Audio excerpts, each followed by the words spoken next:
Olá, nós vamos aqui fazer mais uma aula a respeito de extrapolação da curva carga-recalque. Desta vez com o método do Decour, que é semelhante ao de Shin, só que em vez de eu plotar o recalque pela carga, eu vou fazer isso da carga pelo recalque, e sendo que a variável independente é, no caso, a carga, e no método Shin é o recalque. Desse gráfico, nós vamos ajustar o trecho reto e extraindo o coeficiente angular e o intercepto. E a divisão do intercepto pelo coeficiente angular, eu tenho a ruptura. Essa divisão é em valor absoluto. A equação para a extrapolação da curva é dada aqui. A ruptura é igual ao intercepto desse trecho ajustado pelo recalque, dividido por 1 menos o coeficiente angular vezes o recalque. Então, nós vamos importar as bibliotecas NumPy e Matplotlib. Aqui, para quem é novo no Python, né? Eu importo NumPy como NP. Esse NP é uma espécie de apelido para eu chamar todas as funções dessa biblioteca. Assim também, Matplotlib, PyPlot, eu chamo com PLT. Nós vamos utilizar os dados de uma prova de carga estática que foi apresentado no livro de Fundações, Ensaios Estáticos e Dinâmicos, de José Carlos Nelson, os professores né, Cristina e Heraldo Giequete. Então, essa estaca ela é pré-moldada de concreto, tem uma carga de catálogo de 400 kN, diâmetro de 0,22 metros, comprimento cravado de 12 metros e o módulo elasticidade de 28 GPa.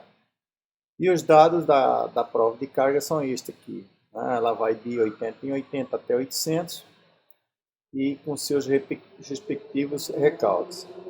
Então eu vou rodar isso aqui, coloco Shift e Enter, não apresentou erro.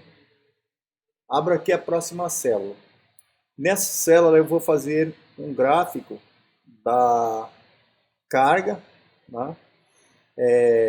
Pelo recalque. Eu vou colocar aqui mais uma condição. Eu quero que isso aqui apresente também com os pontos destacados em vermelho.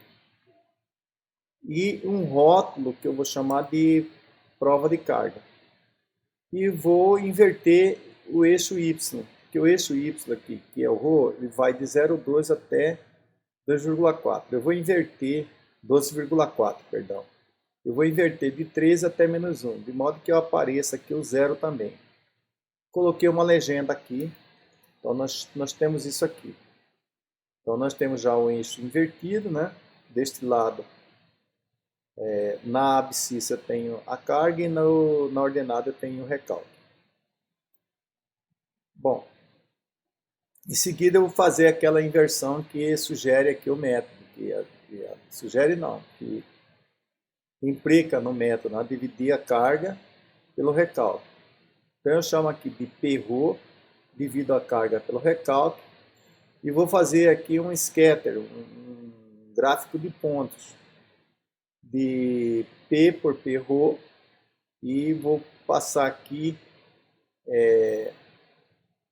no rótulo método Decour 1999. Colocar um grid, mas eu acho que esse grid não será necessário, porque ele já adotou aqui um estilo do ggplot. Então eu vou fazer isso aqui, e realmente não é necessário, porque esse estilo ggplot já apresenta uma grade. Então aqui eu tenho os pontos, e observo que esses 4 últimos pontos aqui são que apresentam mais linearidade, né? São mais lineares. Então, o que eu faço? Eu vou primeiro achar o comprimento de todos esses pontos. Então, para isso, eu passo uma função built-in, né? Ou seja, ela não é da biblioteca NumPy, ela é do Python mesmo, para saber o tamanho desse vetor Perrault. Então, o tamanho é 10. Então, se eu contar aqui, também vou achar 10 pontos. Em seguida, eu vou observar aqui que ponto é este aqui. Né? Nota que ele está perto de 150, deve ser 125, né? Eu estou chamando de n menos 4, porque n menos 1 seria aqui o último, esse ponto aqui igual a, na verdade seria aqui 560, né? Eu estou olhando aqui a ordenada, mas eu tenho que olhar a abscissa aqui, 560 por aí. Se eu colocar n, né, eu vou ter um erro. Nota aqui o erro. Se eu colocar n menos 1, eu tenho...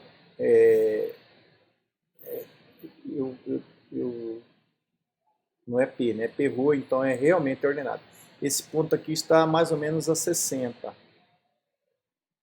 Então, é o primeiro ponto aqui. Se eu colocar n menos 4, então eu vou ter aqui n menos 1, n menos 2, n menos 3, n menos 4. Então eu tenho 107, que é esse valor aqui.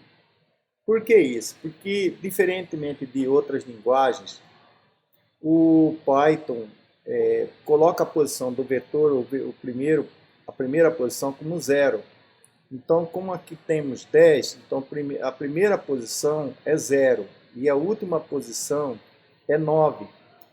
Mas se eu contar de 0 até 9, eu tenho 10 posições. Então, se eu chamei de n o comprimento desse vetor, então tem que ser n menos 1 a esta última posição aqui. E aí eu passo a contar n menos 2, n menos 3 e n menos 4. Porém, quando eu faço slice, aí é diferente. O que é um slice? O slice eu vou querer saber desse vetor só uma parte dele. Então eu não quero todo o vetor, eu quero essa parte que eu estou entendendo como retilíneo ou como linear. Então para isso eu vou colocar aqui P, né, n menos 4, ou seja, eu vou querer que ele venha de 560 até n, até 600. No slice eu tenho que colocar mais um para que eu possa inserir todos os dados. Se eu colocar n menos 1, então eu vou percorrer deste ponto aqui até este ponto. Mas se eu quiser atingir este outro ponto, eu teria que colocar mais uma posição à frente. E essa mais uma posição à frente é a posição 10, que corresponde ao n. Então eu vou fazer aqui e vou abrir aqui x. Então, olha, eu tenho 560, 640, 720 e 800, que corresponde a esses valores aqui. 560, 640, 720 e 800. Do mesmo modo, eu faço com relação ao recalque. Então, ao fazer em relação ao recalque, eu vou ter esse array aqui. Começa com 64, que é aqui, depois 78, que é este aqui, depois 91, que é este aqui próximo de 100, e depois próximo de 100 também, mas acima 107. Bem, agora eu posso construir um gráfico, né, com o scatter dos dados todos e também apenas do trecho reto. Por quê? Porque eu já nomeei como x e y. Eu faço isso.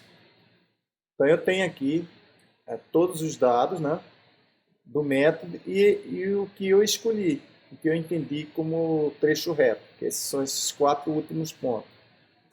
Bom, em seguida eu vou saber se esse trecho que eu escolhi tem uma boa dispersão, ou seja, o que é uma boa dispersão? Próxima de 1 para r quadrado.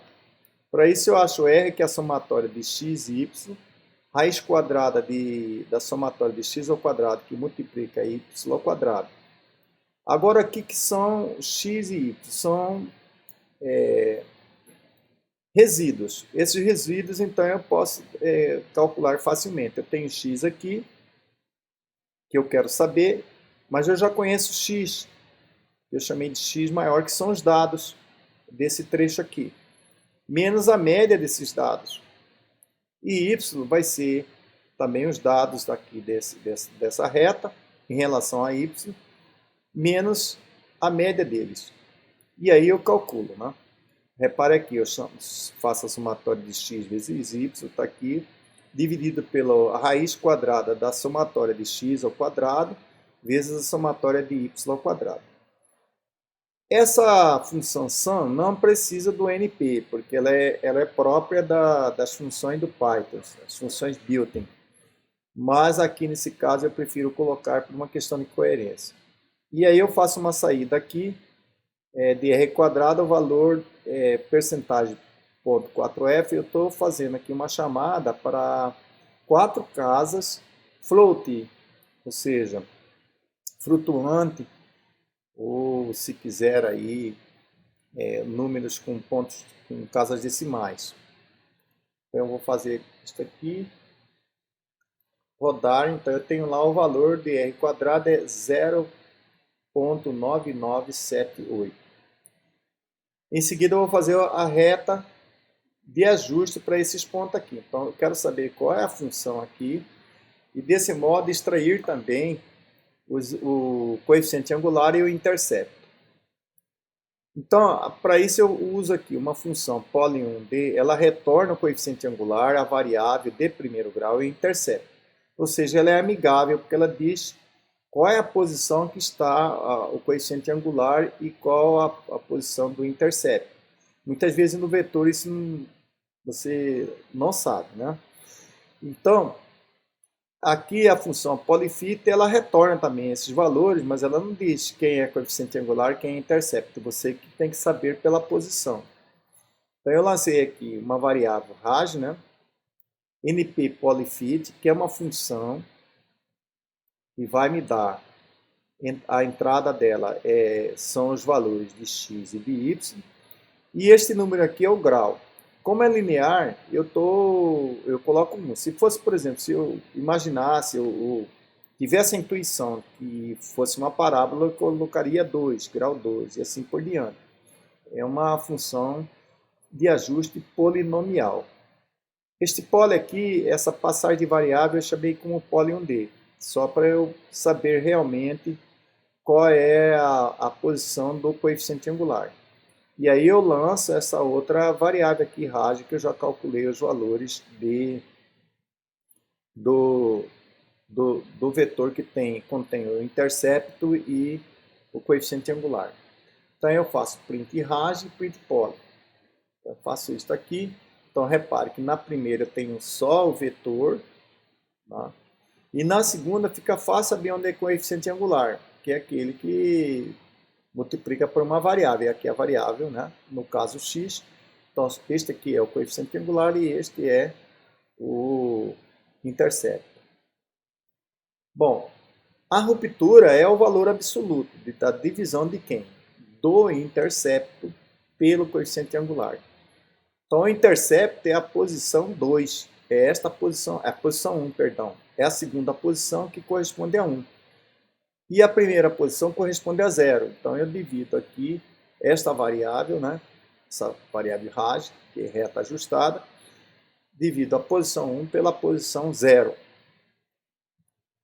Então faço isso aqui e aí ele já me dá aqui a ruptura. A ruptura é 1159,20 kN. E agora eu faço um gráfico para observar o casamento entre os dados da prova de carga e a curva de extrapolação. Então eu vou chamar de A o coeficiente angular, de B o intercepto. Vou usar um estilo aqui, ggplot, que já está sendo usado, que é esse estilo aqui que eu acho muito bonito. Note que aqui, olha só, ficou sem o grid. Por quê? Porque eu coloquei grid e ele já tem grid como natural. Eu vou rodar de novo, note que agora aparece o grid. Então, a figura eu vou aumentar aqui, colocar uma proporcionalidade de 9:6. Tá? E os dados da prova de carga eu vou fazer na forma de pontos. Não vou colocar cor, vou deixar aqui o próprio programa escolha. Vou chamar aqui a abscissa de carga em kN. Eu uso isso aqui, essa fonte family serif, só para embelezar um pouco mais a saída. E a fonte, né, eu coloco tamanho 14. Para o Y-Label, nota que eu coloquei esse R aqui. Para que esse R? Porque aqui dentro eu fiz uma chamada de uma linguagem de marcação chamada LaTeX, que está aqui entre cifrão. Esse barra rho aqui vai me dar a letra grega rho. Então, para isso, eu tenho que fazer essa chamada aqui R. Em milímetro. A fonte family também é serif e o tamanho da fonte 14. Esse ρy lança aqui um vetor chamado, que eu chamo pela função linspace, em que comecei aqui de 0,2 até 25 e dividi em 100 partes. Mas por que 25? Se eu observar nos dados da prova de carga, ela disse, foi passado que o diâmetro é 0,22 metros. Se o diâmetro é 0,22 metros, então eu devo escolher até 10% desse diâmetro. Então, eu estou aqui colocando 25 milímetros, que é um pouco mais que 10%. A carga de ruptura, então eu vou pegar esse vetor aqui, multiplicar por B e dividir por 1 menos A vezes o próprio vetor aqui, que eu estou considerando como o recalque. Então eu lanço aqui agora PLT, plot, né? Note que esse aqui é scatter, esse vai ser ponto, esse aqui vai ser uma linha.